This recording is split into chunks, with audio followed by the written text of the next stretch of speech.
The first station. Jesus is condemned to death. The play acting that's been taking place is a perfect example of weak-minded judge. Pilate is frightened of the Jews, of Caesar, of Christ. The hand-washing is the crowning sign of his weakness. He had power, but he would not have power if it had not been given to him from above.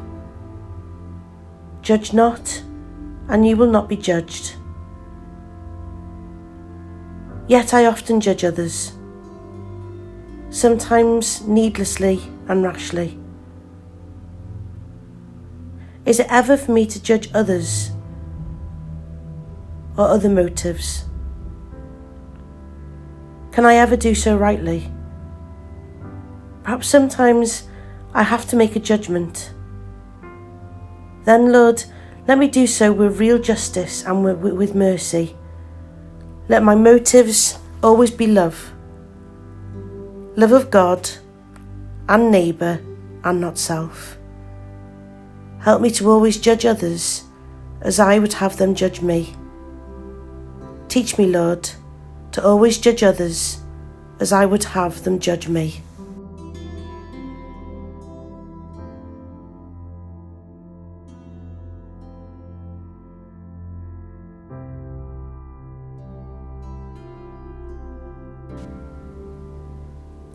The second station. Jesus takes up his cross. A cross is synonymous in our language with a burden, something heavy, unwieldy, unwanted. Jesus carrying his cross has made the cross a symbol of victory. It has become the sign in which we conquer. We need not think of it as a burden. My yoke is sweet, my burden is light. What is my cross? Is it myself with all my failings, imperfections, and eccentricities? Is it my fears?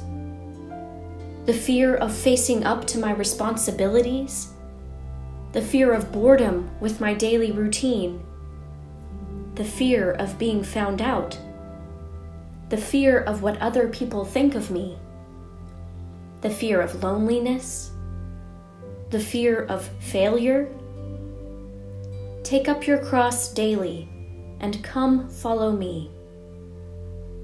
Jesus, I am lumbered with myself. Help me to find my feet.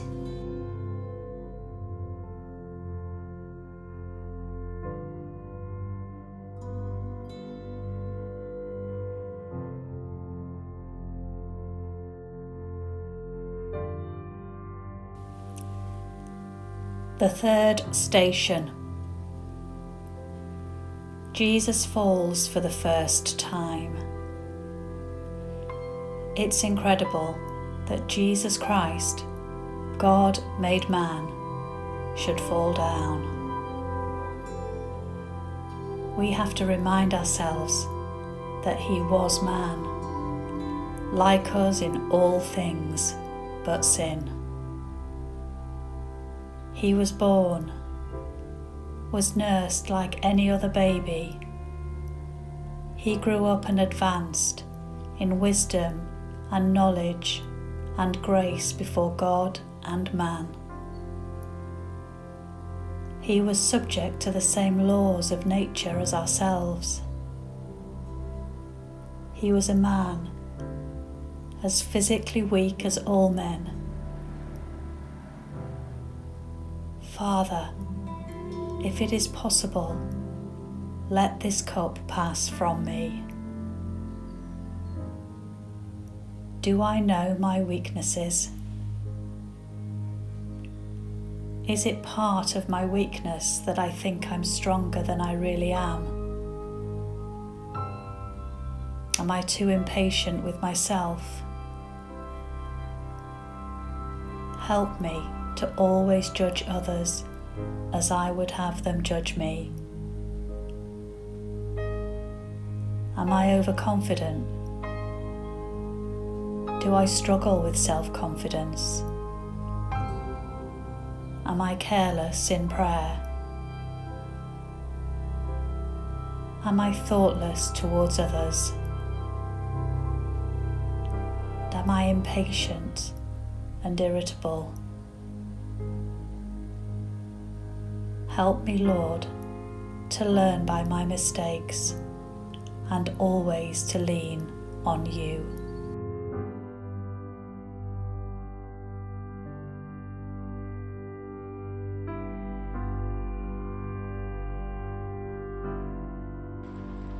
The fourth station, Jesus meets his mother. Can we really imagine this? The summit of a mother's selflessness, the giving of her son.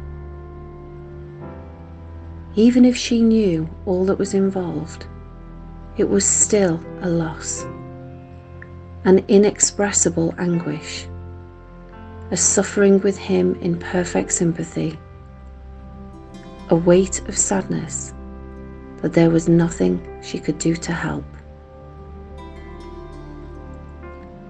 Isn't this often a mother and father's sorrow, the loss for a time of their children?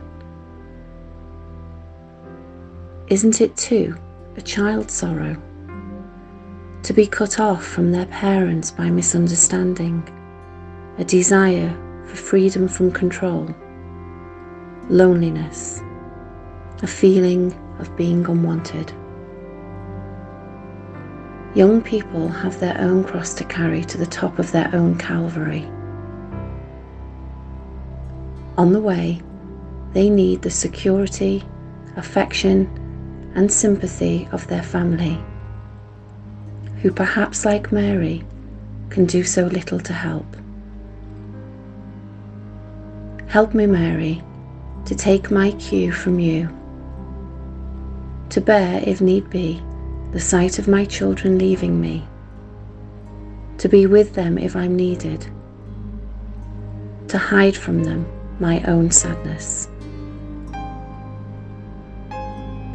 Help me, Jesus, to understanding with my own parents, and to let them help me.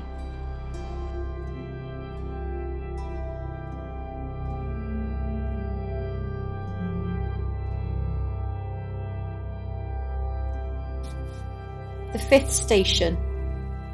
Simon of Cyrene helps Jesus to carry his cross. What sort of man was Simon? What did he do for a living? Why was he in Jerusalem? Why was he watching this sordid procession?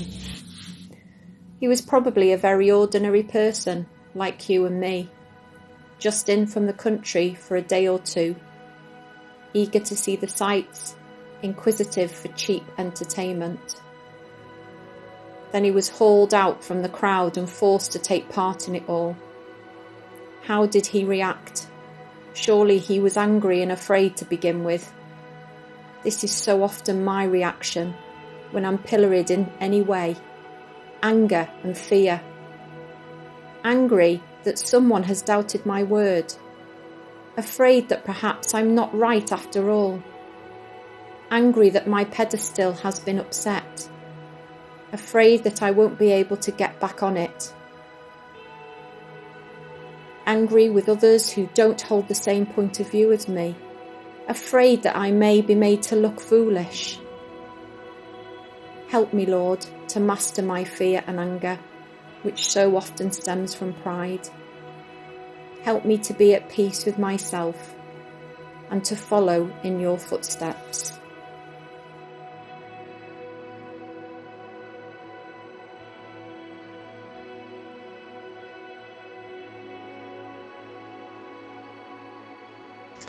The sixth station. Veronica wipes the face of Jesus.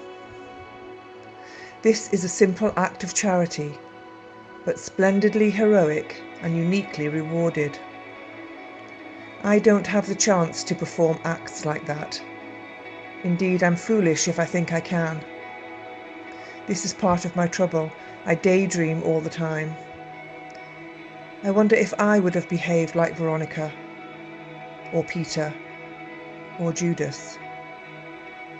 But here and now, do I behave like Veronica? If I do, the reward is the same. I get an imprint of Christ on my life.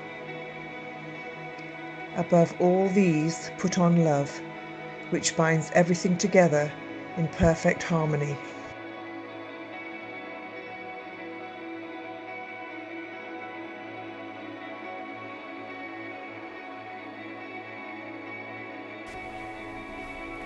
The Seventh Station. Jesus falls for the second time. In the garden, Jesus prayed, "My Father, if it is possible, let this cup pass from me. Nevertheless, not my will, but yours." On the cross, he said, my God, why have you forsaken me?" We take for granted Jesus' perseverance, his trust in his Father. But this was genuine perseverance and trust. There was nothing sham in the humanity of Christ. My way of the cross is pretty easy by comparison, yet I too need trust and the grace of perseverance. I need to trust more completely in God, to have the unwearied hope that, like Jesus, I too will overcome.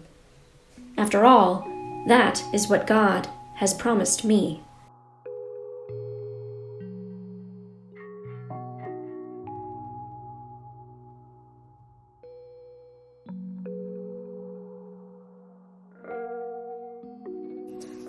The Eighth Station. The women of Jerusalem weep for Jesus. These were kind people who were genuinely sad to see such suffering. But in spite of their compassion, they missed the point. Was it not necessary that the Christ should suffer these things to enter into his glory? Do I mourn for the right things? There is so much false joy in the world today. Escapism, ridicule, degrading of human virtue, mockery and pleasure-seeking. This is only a preparation for sadness. It will lead to misery, bitterness, despair, to frustration and to rejection of the truth. In our sorrow, we can always come to God. You who weep, now come to this God, for he is weeping. This sorrow can be what leads us to joy, the joy that we are part of God's plan.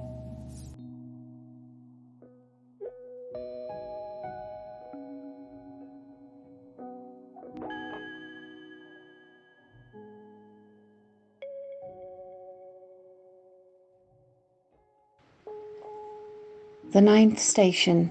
Jesus falls for the third time. We can scarcely blame the onlookers if they fail to see this as a triumphant journey. The psalmist's description is accurate enough.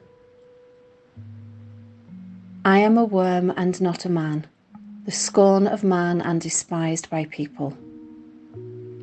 I am poured out like water, and all my bones are disjointed. My heart has become like wax, melting away within my breast. My throat is dried up, my tongue cleaves to my jaw, and in the dust of death you have laid me.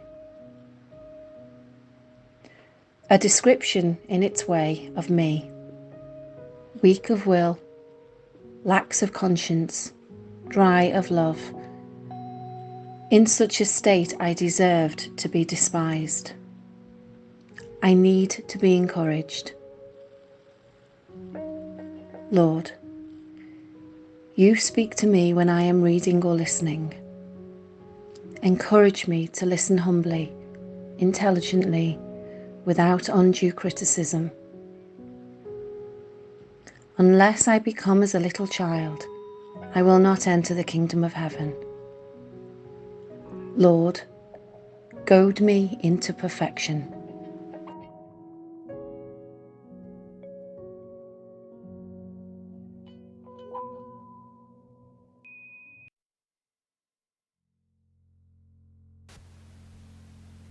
The 10th Station. Jesus is stripped of his clothes. By way of humiliation, this is the last straw. And being human, he humbled himself. He became obedient unto death, even death on a cross. He did not prize his possessions, not those due to him as God, not those due to him as man. He had no home, was often hungry and thirsty, was born into poverty, and died in poverty. I sometimes find myself terribly concerned with trivialities, things that aren't important. Help me, Lord, to have the wisdom to know what is important in my life.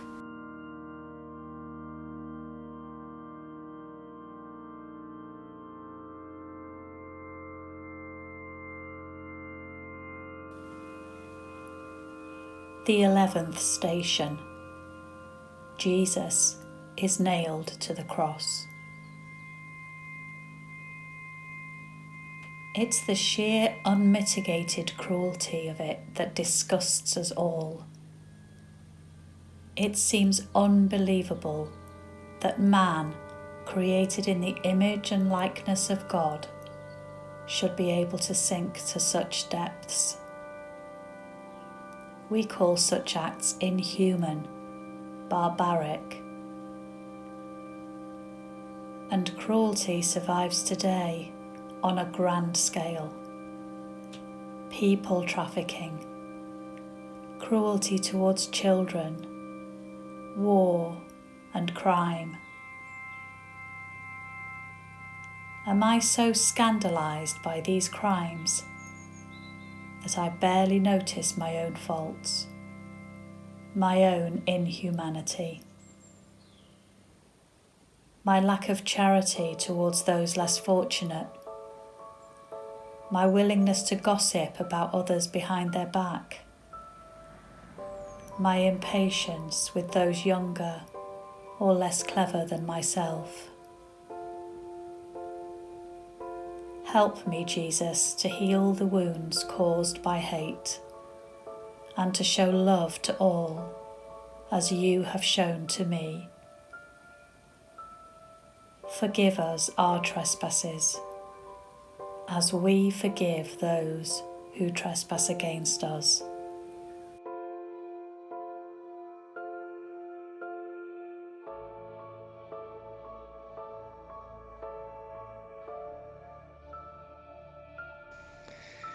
The 12th Station. Jesus dies on the cross. Greater love has no man than to lay down his life for his friends.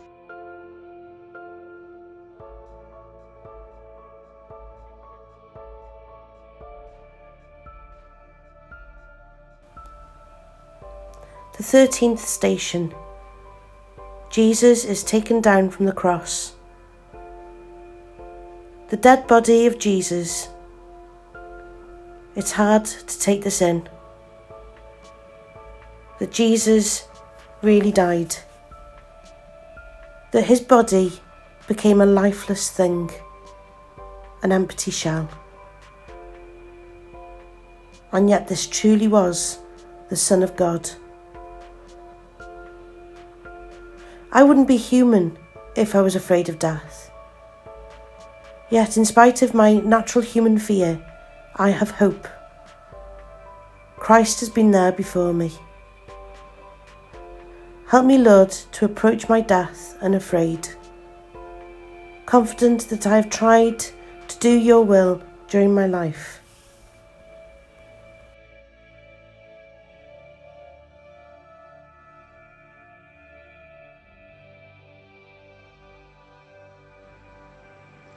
The 14th Station. Jesus is placed in the tomb. On the third day he rose again from the dead. He ascended into heaven and sits at the right hand of God the Father Almighty. The grave is only a passing place for us, as for Christ. The life, death and resurrection of Jesus is the promise for us of eternal life. We share each other's blessings and burdens, forgetting self, filled with hope, filled with faith, united in love for God. I know that my Redeemer lives, and that through him all of us shall find life.